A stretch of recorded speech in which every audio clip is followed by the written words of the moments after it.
Hello dear students, welcome in ASC starter. आज मैं आपको असेसमेंट वर्कशीट 7 करवा रहा हूँ। ये इंग्लिश की क्लास 7 की है, 18 नवंबर की। देखिए, असेसमेंट वर्कशीट है तो ये आपको टेस्ट के रूप में करनी होती है। तो आप आंसर साथ साथ ट्राई करना, फिर आंसर मैच करना आपके कितने सही निकलते हैं। ठीक है, कॉपी पेन लेके रखो और आंसर बताओ क्या होगा। ठीक है, तो आपसे बोला गया कि जो भी करेक्ट होगा उसमें सर्कल को डार्कन करना है। ठीक है, पेन का यूज़ करके ब्लैक कर देना या ब्लू से कर देना फिर डार्क।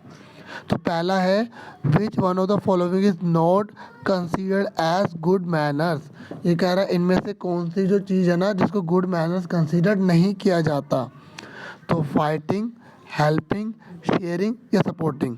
देखो, फाइटिंग का मतलब होता है लड़ाई करना, हेल्पिंग का मतलब होता है एक दूसरे की मदद करना, शेयरिंग मतलब अपनी चीज़ दूसरों को दिखाना, सपोर्टिंग का मतलब दूसरे को सहयोग करना, जैसे आप करते हैं ना मुझे सपोर्ट, वैसे ही। तो आपको बताना इनमें से कौन सी गुड मैनर नहीं है।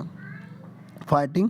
ठीक है, जिन बच्चों को फाइटिंग था वो 1 मार्क्स ले लेंगे। ठीक है, देखिए जिनका सही था वेरी गुड, शाबाश बच्चों। तो पहले का आंसर हमारा आ गया ए। अब दूसरा आपको बताना है, पहले समझ लो, जिसको समझ में आ गया वो अपने आंसर बराबर बता दो।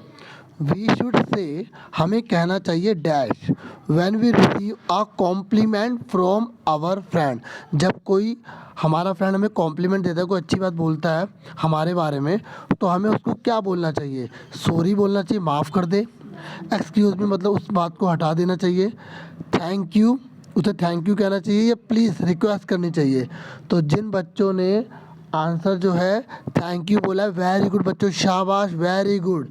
उनका 1 मार्क्स हो जाता है, शाबाश बच्चों। तो 2 मार्क्स हो गए होंगे बहुत से बच्चों के। ठीक है, अब उसके बाद है थर्ड, ये कह रहा है टू एक्सप्रेस। अगर हम कोई बात किसी के सामने एक्सप्रेस कर रहे हैं, वर्णित कर रहे हैं, डैश इन सेंटेंस स्पीच। तो जब हम किसी बात को बता रहे हैं किसी को, तो वी से प्लीज़, हमें प्लीज़ कहना चाहिए। ठीक है, तो ये कह रहा है कि आप बताइए, जब हम कोई बात किसी से करते हैं तो उस बात में, उस आवाज़ में क्या होना चाहिए? एंगर, गुस्सा होना चाहिए। पोलाइटनेस मतलब उसमें एक जो रिदम, प्यार, रिस्पेक्ट, इस प्रकार की भावना होनी चाहिए। नफ़रत होनी चाहिए, जब मैं किसी से बात कर रहा हूँ तो नफ़रत से बात करूँ। ये जेलसी, जलन होनी चाहिए, हाय ये कैसे हो गया, वो कैसे हो गया। अब आपको आंसर बताना है। तो जिन बच्चों ने पोलाइटनेस बताया है, शाबाश बच्चों, बहुत अच्छा बेटा। और पोलाइटनेस के लिए हमें प्लीज़ का यूज़ करना चाहिए। जैसे किसी को हटाना है, किसी की जगह पे अपनी जगह पर बैठना है, ठीक है, और कोई बैठा हुआ है तो प्लीज़ का यूज़ करना चाहिए। ठीक है, वेरी गुड बच्चों, 1 मार्क्स मिल गया आपको। अब अगला है, स्नेहा हेल्प प्राची। स्नेहा ने मदद करी थी प्राची की इन कंप्लीटिंग हर असाइनमेंट। आपका असाइनमेंट जो है ना करने में उसने हेल्प करी थी। तो Prachi should dash to Sneha. Prachi को जो है ना स्नेहा को डैश कहना चाहिए था, क्या? ठीक है, या क्या होना चाहिए था उसके प्रति? थैंकफुल, धन्यवादी होना चाहिए था। जैसे आप के लिए मैं असेसमेंट बनाता हूँ तो कई बच्चे मुझे थैंक यू कहते हैं, इसका मतलब ये नहीं कि जो कमेंट पे नहीं लिखते तो वो थैंक यू नहीं कह रहे, वो मुंह से बोल देते, उतना भी बहुत है मेरे लिए। ठीक है, तो आपको ये बताना है कि प्राची जो स्नेह को कहा वो किस चीज़ को दिखाया, थैंकफुल को, धन्यवाद को, या चल क्या बोले थैंक यू इसको, या इसे बोला गया अनग्रेटफुल मतलब बेहदगी एक तरह से दिखा दी, अनग्रेशियस मतलब बिल्कुल भी इसके प्रति रिस्पेक्ट नहीं। तो आपको बताना है कि क्या कहा कहना चाहिए। तो जिन बच्चों ने ए बोला, शाबाश बच्चों, बहुत अच्छा, वेरी गुड बेटा, शाबाश, आपका 1 मार्क्स और हो गया। इससे पता लग जाएगा आपकी कितनी तैयारी है। बच्चों अब आपको सिनोनिम्स बताने हैं। ठीक है, सिनोनिम्स का मतलब पता है ना, सेम मीनिंग बताना है आपको। ठीक है, तो आपसे बोला गया है Sumrita is doing well in her studies. Sumrita जो है अपनी स्टडी में वेल मतलब अच्छा कर रही है, अपनी पढ़ाई में क्या कर रही है, अच्छा। जैसे आप बहुत अच्छा पढ़ रहे हैं ना, आपके आंसर ज़्यादा सही निकल रहे हैं, जिनके पूरे निकले वो बताना कमेंट बॉक्स में अगर टाइम हो तो, नहीं तो कोई दिक्कत नहीं है। ठीक है, तो आपको बताना है कि वेल का सेम मीनिंग क्या है। पुअर मतलब गरीब, बैड मतलब गंदा, गुड मतलब अच्छा, नथिंग मतलब कुछ भी नहीं। बताइए क्या आंसर है। जिन बच्चों ने सी बोला, वेरी गुड बेटा, शाबाश, 1 मार्क्स। कुछ बच्चों ने तो पहले ही कर लिया होगा, शाबाश बच्चों, शाबाश। नेक्स्ट है, he refuse to help the poor lady. उसने जो है गरीब जो औरत थी ना उसकी मदद करने से मना कर दिया। रिफ्यूज़ मतलब होता है मना कर देना। तो आपको बताना इन चारों में से क्या सही होगा। एक्सेप्टेड मतलब स्वीकार कर लेना, ये इसका मीनिंग है। डिनाइड मतलब होता है मना कर देना, ये है इसका मीनिंग। इग्नोर मतलब अरे जान दे क्या इसका बात करनी है। रिजोर्स मतलब बहुत ज़्यादा खुश हो जाना। तो जिन बच्चों ने डिनाइड बताया है ना, वेरी गुड बेटा, ये इसका सेम मीनिंग होता है। ठीक है, देखो बेटा गलत हो जाए तो कोई दिक्कत नहीं है, ठीक है, क्योंकि इसमें क्या हो सकता है आपको वर्ड मीनिंग ना आए।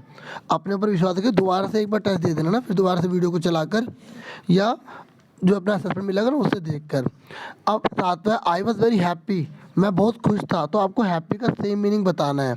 ठीक है, I got the first position in science quiz, science quiz में मेरी फर्स्ट पोजीशन आई।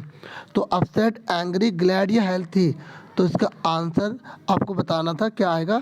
तो अपसेट मतलब दुखी होना, एंग्री मतलब नाराज होना, ग्लैड मतलब खुशी, हेल्थी मतलब स्वस्थ। तो कौन सा आंसर इसमें, सी। जिन बच्चों ने सी बोला है शाबाश बच्चों, शाबाश, वेरी गुड। अब उसके बाद नेक्स्ट है Sohan shop is very popular in the city. जो सोहन की जो दुकान है ना बहुत ज़्यादा पॉपुलर है सिटी के अंदर, मतलब प्रसिद्ध है, मतलब फेमस है। अरे मैंने इंग्लिश में बोल दिया। चलो, तो बहुत से बच्चों ने कर लिया होगा, बताइए फेमस आएगा, नाइस आएगा, ब्यूटीफुल आएगा, बिग। तो फेमस मतलब होता है प्रसिद्ध होना, नाइस मतलब बढ़िया होना, ब्यूटीफुल मतलब सुंदर होना, बिग मतलब बड़ी होना। तो इसका आंसर है फेमस। ठीक है, वेरी गुड बेटा, शाबाश। ठीक है, अब उसके बाद सी पार्ट में आ जाइए। सी पार्ट में आपको बोला गया है कि आपको जो क्वेश्चन में बोला गया है ना उसके अकॉर्डिंग आपको बताना है। ठीक है, जैसे इसने बोला कि we go to the market every Monday, हम हर सोमवार को जो है ना बाज़ार जाते हैं। ठीक है, तो ये कह रहा है अंडरलाइन वर्ड के बारे में आपको बताना है कि वो कौन है, नाउन है, एडजेक्टिव है, प्रोनाउन है या एडवर्ब है। देखिए नाउन जो है किसी भी चीज़ का नाम होता है, एडजेक्टिव जो होता है वो क्वालिटीज़ होती हैं। ठीक है, जैसे काला, सफ़ेद, ठीक है, नंबर जो होते हैं 1 2 3, इस तरीके से। प्रोनाउन जो होते हैं वो नाउन की जगह यूज़ होती हैं, जैसे ही हो गया, शी हो गया, इट हो गया। और जिसको प्रोनाउन के बारे में जानना है ना तो मैंने एक 6th क्लास की वीडियो बनाई है आपको, कि सर हम तो 7th के हैं, तो एक देखने में क्या जाता है, नॉलेज ले ना। ठीक है, तो वो देख सकते हो असेसमेंट। तो उसके बाद आपसे बोला एडवर्ब, एडवर्ब वो होता है जो ना एडजेक्टिव के बाद मतलब जो क्रिया की विशेषता बताते हैं, मतलब जो वर्ब की जो है ना फीचर्स बताते हैं, उसकी क्वालिटीज़ बताते हैं। ठीक है, तो आपको बताना मंडे क्या होगा, बताइए क्या होगा मंडे। मंडे जो है वो नाउन है। ठीक है, समझ में आ गई। वेरी गुड बेटा, जिन्होंने नाउन करा है शाबाश, और जिन्होंने नाउन नहीं करा कोई निराश होने वाली बात नहीं है, सीखने के लिए तो पढ़ रहे हैं आप, है ना, तभी तो पेपर अच्छा करेंगे जब अभी अच्छे समझेंगे। उसके बाद चाइल्ड डांसेस ग्रेसफुली। ठीक है, बच्चे ने बहुत ही अच्छे तरीके ग्रेसफुली जो है ना वो डांस किया। तो आपको बताना है कि ये देखो डांस किया जो वर्ब है ना, वर्ब की विशेषता बता रहा है ये, और मैंने अभी आपको बताया था ना सबके बारे में। तो आपको ध्यान से सोचना है कि जो बच्चे ने जो डांस किया बहुत ही शानदार तरीके से किया, ग्रेसफुली किया है। तो आपको बताने वर्ड क्या है, नाउन है, प्रोनाउन है, प्रीपोजिशन है, ये एडवर्ब है। नाउन तो नेमिंग वर्ड होते हैं, ठीक है, और जो प्रोनाउन है ना वो नाउन के प्लेस पर यूज़ होते हैं। प्रेपोजिशन जो होते हैं वो किसी की पोजीशन बताते हैं, जैसे इन हो गया, ऑन हो गया, एट हो गया। एडवर्ब वो होते हैं जो वर्ब की क्वालिटीज़ बताते हैं। तो और एक बात सुनो, जो एडवर्ब है ना उस पर लास्ट में एल वाई ज़्यादातर लिखा होता है।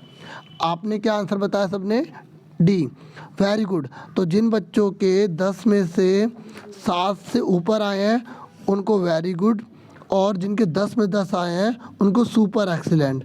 ठीक है, शाबाश बच्चों। तो आपसे फिर मिलेंगे नेक्स्ट वीडियो में, अपना पूरा ध्यान रखना। Thank you for watching and listening carefully. Take care yourself dear students, bye. Video को लाइक कर देना।